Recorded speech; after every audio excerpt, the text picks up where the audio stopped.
रजनी को बचपन से ही पेंटिंग का बहुत शौक था। वो हमेशा से ही पेंटर बनना चाहती थी, पर उसके माँ और पिताजी ने उसको कभी भी इस चीज के लिए सपोर्ट नहीं किया और उसकी शादी नीरव से हो गई। नीरव रजनी को बहुत प्यार करता था, पर रजनी हमेशा चुपचाप ही रहती। वो इस शादी से खुश नहीं थी। वो ये शादी नहीं करना चाहती थी। उसे तो हमेशा से पेंटर जो बनना था। अपने इस सपने को वो नहीं पूरा कर पाई, इसलिए वो हमेशा उदास रहती थी।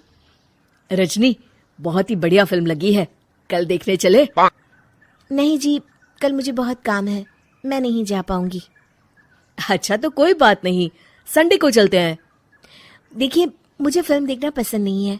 आपको जाना है तो चले जाइए। नीरव को मना करके रजनी वहां से चली जाती है और अपने बैग को खोलकर उसमें बंद पड़े ब्रश और कलर्स को देखकर रोने लगती है। रजनी, चलो ना कहीं बाहर खाने चलते हैं, कुछ तुम्हारी पसंद का। जी, मुझे नहीं जाना, मेरी तबीयत ठीक नहीं है। रजनी वहां से चली जाती है। नीरव को समझ नहीं आता कि रजनी उससे इतना दूर क्यों रहती है। वो जब भी उसके साथ वक्त बिताना चाहता है, रजनी कोई ना कोई बहाना बना देती है।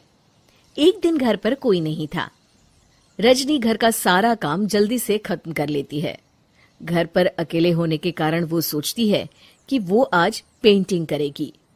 वो अपने कमरे में जाकर पेंट ब्रशेस और कलर्स निकालकर जैसे ही कलर मिक्स कर रही होती है कि दरवाजे पर बेल बज जाती है। अब कौन आ गया इस वक्त? इतनी मुश्किल से तो मुझे पेंट करने का मौका मिला है। रजनी दरवाजा खोलती है तो उसकी सास अपनी सहेलियों के साथ खड़ी होती है और सब घर के अंदर आ जाते हैं। अरे बहू, सबको शरबत बनाकर पिला दे, बाहर तो बड़ी गर्मी है। उफ। जी। रजनी पेंट ना कर पाने से उदास हो जाती है। उसे गुस्सा भी आ रहा होता है कि उसने इस शादी के लिए हाँ क्यों कह दी। वो रसोई में जा रही होती है कि उसकी सास उसे रोकती है। बहू, सबके खाने का भी इंतजाम कर लेना, आज का लंच तो ये सब यहीं करेगी। हाँ। रजनी बिना कुछ कहे रसोई में चली जाती है। सबके लिए खाना बनाती है। सब खाना खाते हैं और रजनी घड़ी देखती है कि ये सब कब जाएंगे ताकि वो अपनी पेंटिंग कर सके।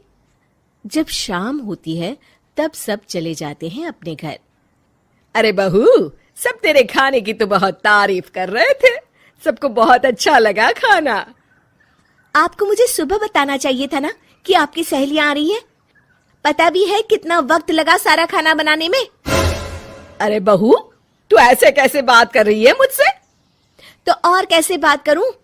मैं इस घर की कोई नौकरानी नहीं हूं कि इतना काम करूंगी। रजनी अपने कमरे में जाकर दरवाजा बंद कर लेती है। शाम को जब नीरव आता है तो उसकी माँ उसे पूरी घटना के बारे में बताती है। क्या रजनी ने आपसे इस तरह बात की माँ? हाँ, और पता नहीं उसे क्या हो गया है, शाम से बाहर भी नहीं आई है। मैंने तो कई बार आवाज दी, खाना भी नहीं खाया उसने। तू ही बात करके देख ले बेटा। नीरव अपने कमरे का दरवाजा खटखटाता है। रजनी, दरवाजा खोलो, मैं हूं। रजनी दरवाजा खोलती है और फिर वापस जाकर अपने बिस्तर पर लेट जाती है। रजनी, माँ से बात करने का ये क्या तरीका है? मैंने कोई गलत बात नहीं की है। अरे तुम क्यों ऐसे बर्ताव कर रही हो सबके साथ? क्या तुम इस शादी से खुश नहीं हो? रजनी कुछ नहीं बोलती। अरे बताओ मुझे रजनी, क्या ये शादी तुम्हारी मर्जी के खिलाफ हुई है? हाँ, मैं ये शादी कभी नहीं करना चाहती थी। तुमसे क्या, मैं किसी से भी शादी नहीं करना चाहती थी। रजनी रोने लगती है। चुप हो जाओ रजनी, बताओ मुझे, तुम क्यों नहीं करना चाहती थी शादी? रजनी बेड के नीचे से अपने पेंटिंग्स, कलर्स, ब्रश, पेपर्स निकालती है। इतने में उसकी सास भी कमरे में आ जाती है। ये देख रहे हो, ये थे मेरे सपने।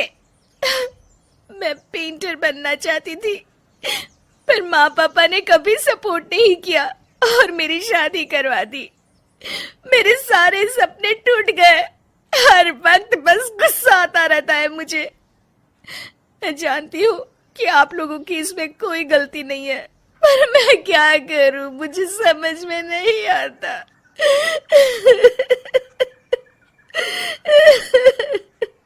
रजनी फूट फूट कर रोने लगती है। मुझे माफ कर दीजिए, आप दोनों के साथ मैं बहुत बुरा बर्ताव कर रही हूँ। अरे रजनी बेटा, चुप हो जाओ तुम। नीरव पानी लेकर आता है। ये लो पानी पियो और शांत हो जाओ। रजनी पानी पीती है और उसकी सास पेंटिंग्स देख रही होती है।